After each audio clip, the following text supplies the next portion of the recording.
Welcome back to another episode of the Experts in Fire podcast. I'm your host, Mike Vennard, and with me today is Randy Mowry. Today's episode is What to Know When Choosing a Gas Barbecue Grill. Let's get into it.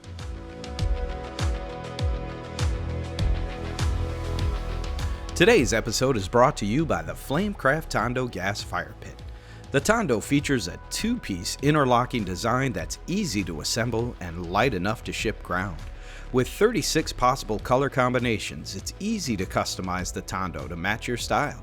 Go with a solid color scheme or mix and match your favorite shades for a two-tone look. The Tondo's powerful stainless steel with brass jet burner system also creates maximum flames while using half the fuel of standard burners. Build your Tondo today by visiting www.woodlanddirect.com or call 800-919-1904 to talk to an NFI certified expert. Hey Randy, how you doing, man? I'm doing fantastic. How are you, Mike?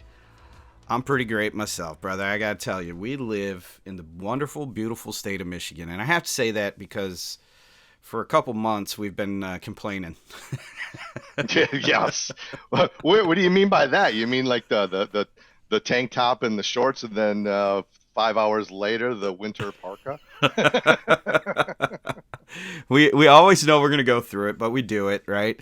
However, I'm pumped. It's that time of year. The steelhead are running into the rivers of this mighty state and tributaries, and my son and I are heading up with our fly gear. I'm going to do some center pinning. I have never center pinned before. I fly fish. I've never used a center pin, but thank God for a son who goes out and buys all kinds of cool gear, because he's like, Dad, I've got two. You can use mine. I'm like, deal, right? Right. When do we leave? Right? Cool. Well, you know what, buddy? We're going to talk about barbecue grills. It's that time. It is that time of year, and we, just so our listeners know, we chose to kind of narrow this down to gas because there are other options for fuel sources, right? With pellet, with charcoal, with even wood chunks, things of that nature. But we wanted to really hone in on gas because it's the time of year when everybody's going to start cleaning out the backyard and working on, getting these projects together. So we wanted to target this toward our pro, but also for those who are looking to put together their backyard and hire someone to do it. We want to help educate them as well so they know what to either ask their pro or just be able to lay out for their pro. Here are the things that I want, and then that landscape architect or landscape pro can come in and do what they need to do. Also, for our DIYers, always have options available for you as well. But we'll hone in on gas here, Randy. And as we were talking about this, I think one of the first places for us to start is where we've started when we talked about fire pits and other things is, where is this grill going to go? Because there are some limitations to it. And then there are some things we just need to know before we know what style you can use. Yeah, no, it's a great idea. Yeah, like you said, it's always where are you going to place it? Where are you going to place this grill at? Are we placing it in a barbecue grill island? Are we placing it on a concrete patio that it needs to be mounted? Or is it an application that, needs to have a hole? So placement is always going to be key as far as where these things are going to go before you move on to the sizing and things like that. Yeah, so let's get into that. We'll kind of break it down for our listeners.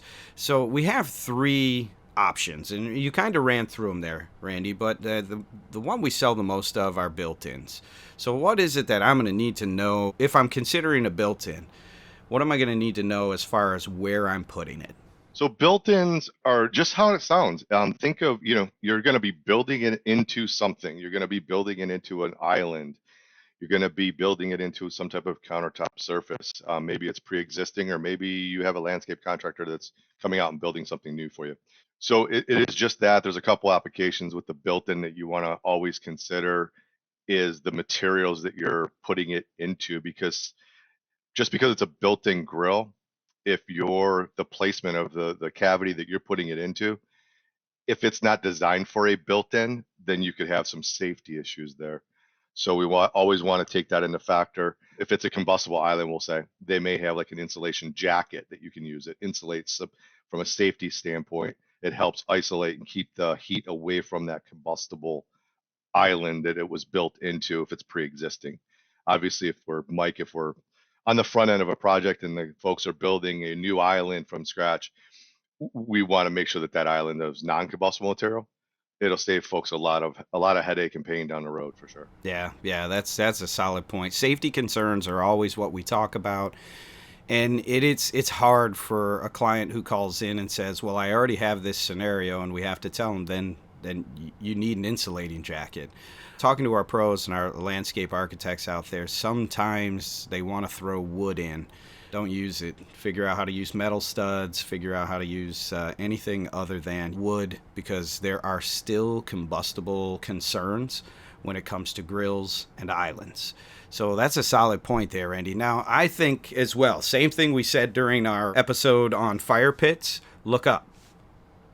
Am I right there, or can I just throw this thing anywhere? Yeah, absolutely. So when it comes to like a built-in, we see a lot of this down in the southern states where they are building islands under their second level decks or their second level extensions off of their houses, their additions. And you can do that. Safety again comes into play. We have to get rid of that heat somehow. And you also want to consider when you're doing a built-in into an island in an application like that, Mike, is you are going to have grease that's coming off your food, especially if you are cooking with that dome open, you're opening it constantly. So that's where in a built-in island, we're going to have, some type of overhead fan that's going to draw all of that to the exterior of where that is located at. But we always want to make sure we're looking above, whether it's in a patio area like that that's open all the way around except for the roof, trees, because it is still a flame. You have flame coming out, you have heat coming out. Too close to the house, there's a lot of things that we really want to watch out for. Not just overhead, but I've even seen where folks have sent us pictures of their built-ins, and they put them too close to the house, and they've got vinyl siding, and it melts the vinyl siding. So you really want to be cognitive of where you're placing this grill at. Like the location is definitely going to be key. We've seen it so many times, and I always feel bad for the clients. I'm really trying to help educate everyone out there who's listening. A lot of times folks get into the design of their yard without considering the heat aspect, and I get it, man. I do the same thing. We went through so many designs for our front room, and just keep in mind, if you're talking about an open flame of any sort, there's going to be heat, and so there are things that you want to be aware of. And that was the one I was going to hit, Randy. I'm glad you hit it. The up against the house thing, it always looks sweet. For certain homes, it does. It looks sweet. You have fire-related questions, and we have answers. You can email us your questions at podcast@woodlanddirect.com or give us a call at 586-221-3638. We would love to be able to answer them right here on the Experts in Fire podcast.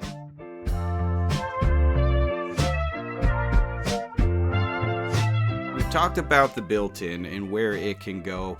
There are a lot of options for the built-ins. We sell a lot of them because they're very popular. I have one that I am within the next couple months. I'm putting the project together and putting it in my backyard. They're an excellent option, and being cognizant of where you're going to put it. Also, for the future, some people think I can enclose these walls. And again, back to the conversations we've had in other episodes, when you begin to enclose walls, if you have an outdoor covered area and you go, man, this would be great to screen this in or begin to turn it into something more than just open on four sides, you have heat coming off of that, and there are rules to it. So make sure you know what the rules are. So Randy, next we were going to talk about post mount. And this is something that you see more at resorts and places like that than you would at a homeowner's place. Exactly. So we do a lot of them with like hotels, resorts, multifamily properties, things of that nature. And what these are, Mike, is they have really two different. There's post mount, which is just think of like just a standard post. We'll say like 4x4 post that's going to be into the ground, whether that's going into the dirt. I've even seen some of them bury them into concrete. And then On the flip side of that, using the same structure, they have what's called a patio mount. And it's the same as the post mount grill, except for it has a base to it that actually gets screwed to a concrete surface, a truck's deck. I've even seen some folks screw them down to their wood decks, and it's just a flat surface. It's just allowing them to surface mount it, patio mount it to their patio without digging a hole and then pouring a concrete and making that a little bit more permanent. So it's a little bit, it's not portable, but it is something that somebody could like unscrew off the concrete and take with them if they moved. So those are the two different styles in the patio and post mount that are, like I said, that's mainly hotels, multifamily living, things like that. We do sell a lot of the drop-ins, and then we sell a lot of the post mounts. What you see standard in your, big box stores, we also offer options for your built-ins to actually mount to a cart. Correct. Yeah, exactly. A lot of the built-ins will actually have a cart base that's available. That's how my grill is. The grill itself, the grill head is removable off of the cart. So if I wanted to build a built-in, like an island at my place, I literally could take the grill head off of my cart grill and install it. Now, not all grills are like that, and I want to stress that because we come across this quite often where folks will have a cart mount grill. Cart mount grill is just that as it sounds. It has wheels. It's portable. You're going to move it around. It may have flip up side tables, Mike, things of that nature, but not all cart mount grills have a head that is designed to be a built-in grill. Big difference there. And it's got to do with the construction of it. It may just be like a single wall piece of stainless steel. Think big box stores. You're not going to grab one of those types of grills, pull the side shelves off, and install it into a grill island. There's just too many safety liabilities there. They're not designed and insulated to be built into an island, whether it's combustible or non-combustible. You can get cart grills, pretty sizable these days. You're not limited in the sizing as far as that goes. You can get your simple smaller ones all the way up to, geez, I don't know. I believe we may even have a 72-inch wide cart grill. So, you want to cook a pig on it? We probably have it for you. We got it. I love the segue though. Let's walk right into size, because that was once you know where you want to put it, and what type of grill head you're going to use, then you start talking about size. What's the best way to consider sizing when you're walking through this process? That's always a really common question for folks as far as, what grill size do I need? So just kind of some rough numbers, and this is going to vary, Mike, based on how often someone's cooking, what they're cooking, and the frequency of what they're cooking. So a 36-inch, for two people, a 32 to 36 is usually pretty good, and that's going to be plenty. Now, there are folks that I get calls from that are maybe a little bit older than myself, or maybe they are in a limited space environment. It's still two people, but maybe they're in a condo. And so a 27-inch might be 27 to 32, may be perfectly fine. Two people on that size grill, 27, 32, you're really not going to cook for like 5, 10 people on that thing and get food out. Moving into like four people, I would say like that 36 to 42. There again, it's going to depend on the frequency, what you're primary cooking. And then up from there, 5 and 6 people, it gets into that 48-inch model like I had, because at given times, we always had 5 people around here in the house. That's good, Randy. I appreciate you going through just number of people. Something else to consider is, as you begin to talk about a 48-inch, you need to consider the size of the island as well if you're putting a drop in there, because it's going to eat up a ton of space. Oh yeah, 48 inches, 4 foot, plus just a kind of clearance to a next appliance could be 6 to 12 inches. So you could easily, just with the grill alone on a 48-inch, have a 6-foot island with nothing else. So it's a good point. And so those are some of the things that we'll have to do an episode just on islands and kind of cover some of those kind of things. But yeah. So we've talked about sizing, we've talked about the general number of people per size, give you some general guidelines.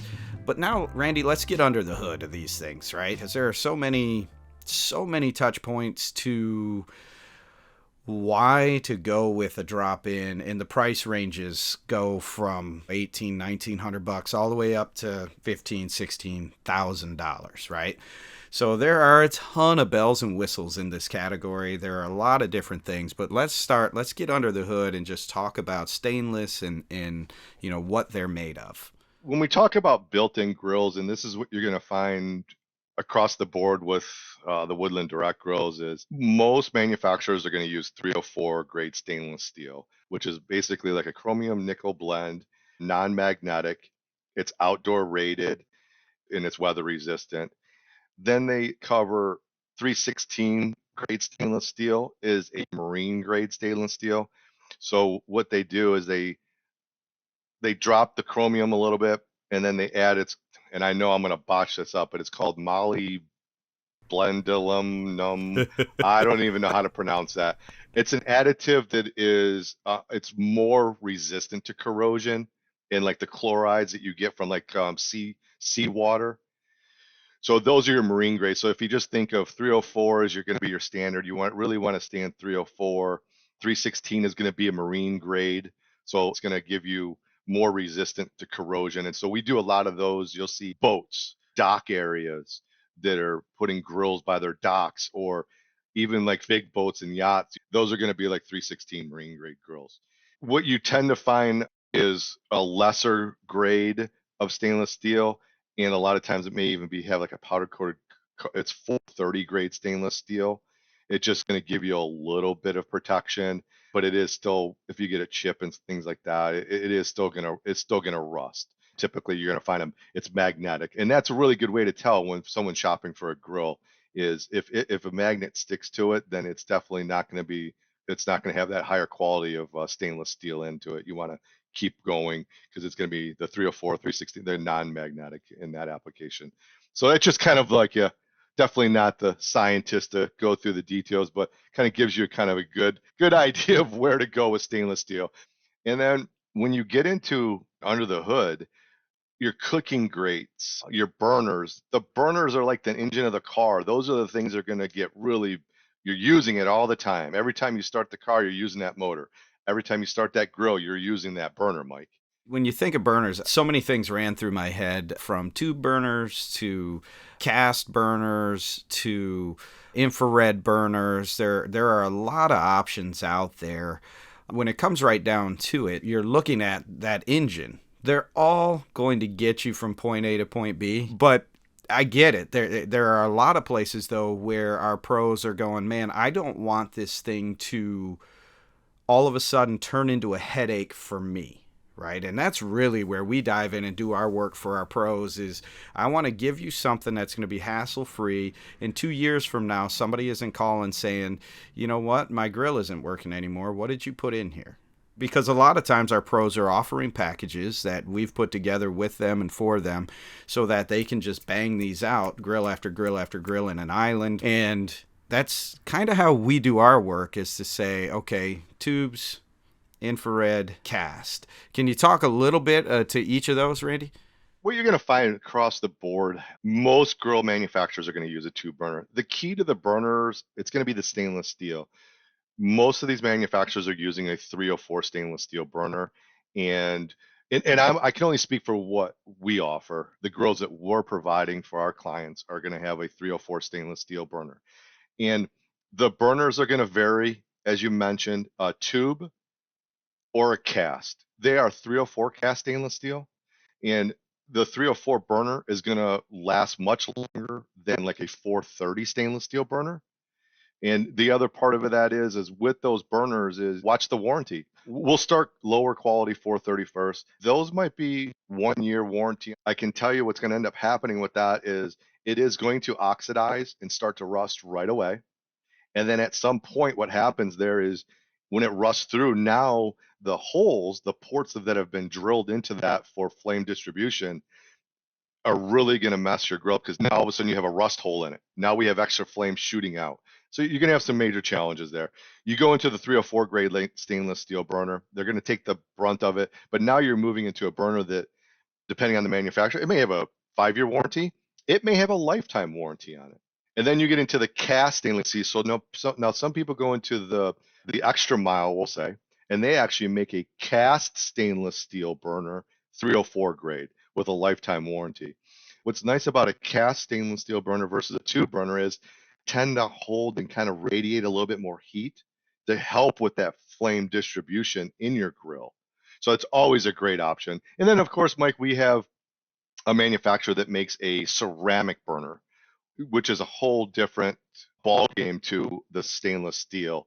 You get a lot better distribution, a lot better heat retention, we'll say. So that's a really another really good option. But those, you definitely want a high quality burner. So definitely when you're looking at grills, we want to make sure folks are, and it goes to the usage. It kind of goes back to that usage, Mike, that we talked about. We will get folks that have had a single grill. They've had it for 20, 30 years and they've only used it 20, 30 times. And and it just things are falling apart and they don't want to spend the extra money. So there is a product for everybody. And it's kind of part of what we do and trying to find out folks' needs and wants and how they're going to use it will help guide them not only to the product and the quality, but to their budget. Obviously, I'm not going to show somebody a $10,000 grill if they only want to spend a couple $1,000 or $1,000. So we'll get them in the right area there. I've heard you say it 100 times on the phone to clients. Well, it depends. What kind of person are you? Do you change your own oil or do you take it to someone else to have them change it? And that's going to help you determine what you take them to. It's the same thing here. Maintenance is everything. If you just want to turn your grill on, use it, turn it off, and walk away, there are units that you're going to want to look at because they're going to last longer for the style of use that you are. And there's nothing wrong with that. My son laughs at me all the time. My wife laughs at me as well because that's me. I want to use it. I want to walk away. So I pay more. I understand I pay more because of me. Right. And it's understanding, folks, who you are. Who you are when it comes to your grill and in life in general. The other thing for folks to look out for is the cooking grates themselves. You're going to find your box store grills are going to have basic, like maybe just some steel grates. Then you'll notice that they're going to oxidize and rust over time with usage. And then as you kind of move into a higher quality grill, you're going to move into like an anodized aluminum grate and solid stainless steel cooking grates. And they could be tube grates or cast grates. Those are real important as well as just to kind of throw it out there. You see a lot of grills with these ceramic briquettes, different shapes, sizes under the grates themselves. And folks, those are for heat distribution, flame tamers. Those are going to heat up, kind of like we talked about with that ceramic burner. Those are going to actually heat up and give you a little bit better flame taming for them juices that are falling down. So just to touch on that real quick, there under the hood, there's some other small, things to kind of look out for that can help based on somebody's cooking needs. So let's talk now, because this seems to be where a lot of our grill manufacturers end up landing, because they, it's kind of keeping up with the Joneses on the bells and whistles side. And I mean, you've got lights everywhere now. You've got, at one point when Randy and I were talking about this beforehand, 8-9 years ago, they actually had a unit where you could push a button on your keychain and it would open the hood for you. I never did sell one. I was real close to selling one, but the guy was like, Mike, that's a little too much. I didn't either. So let's quickly run through some of the bells and whistles so customers can know, and really our pros can know what they can offer to their customers, and then folks who are listening trying to get an idea of what's out there. Bells and whistles, Randy. I guess we could start with knobs. Knobs. My last grill, it had lit up knobs and LEDs built all under chassis of the unit itself. And when the gas grill was on, meaning flame was coming out, the knob turned blue. When it was off in the off position, it was red. So you knew that if you had a blue one, you had flame going through it. If it was red, the burners were off. So those knobs are going to do different things like that. Obviously, depending on the manufacturer, they're going to change. They're going to be different colors and things like that. You can get grills, with the LED lights, and then some of these grill heads, Mike, on the face of them, instead of having your standard thermometer that's built into the grill head, These may have digitals built into the front part where all your control knobs are. All LED lights where they have like these temperature settings. You can hook a probe to them and check your meat and temperature. So there's a lot that can go on with the face of that grill for those knobs as far as like the LED lights and things like that. And with that, when you're in a grill, Mike, that has that, you can actually operate it with an app on your phone on some of these manufacturers. So that's why I say you can get pretty crazy with some of these grills these days. It just depends on really what you want and the convenience you want out of it. It's, no different than like you mentioned, you're talking about cars. It's like TVs, if I want one remote that operates everything on that TV, you can do the same thing. It's just, with the grill, if you want to be able to operate that grill because you're operating your fire pits from an app on your phone, you can operate your grill from an app on your phone these days. So Yeah, that is amazing. The technology side of all of this is impressive. And I sit back and man, I feel like my dad, Randy. I really do. Because at times I look at it and go, I don't understand what you need all that for, right? Right. I'm like, oh, you sound like your father. Yeah. But Yeah. it is as I watch my kids grow up, and my sons are looking at me going, Dad, isn't this sweet? I step back and go, yeah, it is pretty cool. Yeah. One of the things that I want to bring up that's really important is this, that we haven't mentioned is, and I'm going to use my 48-inch grill as an example.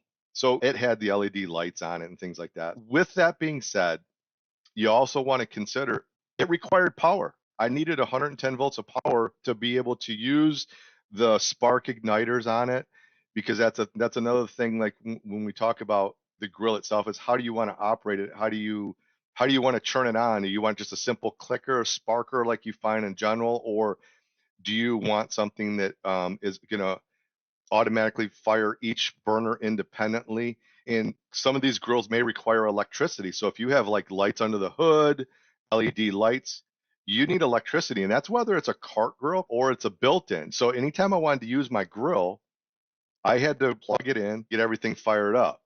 Where a non-electric version is going to have independent spark igniters, possibly, depending on the grill, of course, for each burner.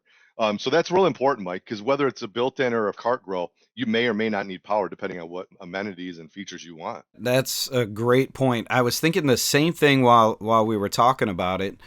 When you start talking about lights and all of that stuff, you can have a really sweet grill, but if you don't have power, you have a grill sans all the sweet stuff that you could use, but I can't plug it in. Exactly. You're going to still use your barbecue grill lighter. You're going to have to go get one of them long lighters to light your burners if you don't have juice. So, Randy, we can wrap this up, but I tell you what, it sounds like we need to do another episode altogether just talking about islands, because you bring up a great point. When you're building an island, you already mentioned it earlier, sizing, size of grill, size of island, electrical. There's a lot of things we could talk about in there. So, you know what? We'll work to get another episode out on that. There are so many things we can talk about with grills, and I think it's just because we love grilling. It's grills. It's food. It's food. That is fun stuff.